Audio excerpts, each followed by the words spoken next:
mafanikio. Wakati unaona mtu mmoja amefanikiwa kweli, si mafanikio.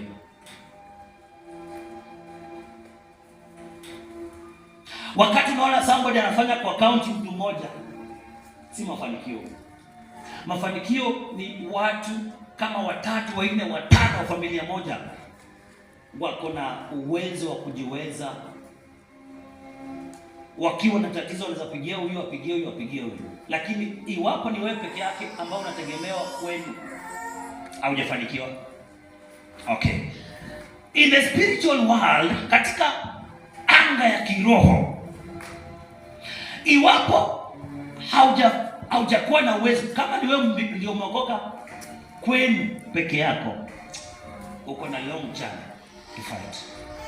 Uko na safari refu ya kusafiri katika anga, at least watu 3, 4, 5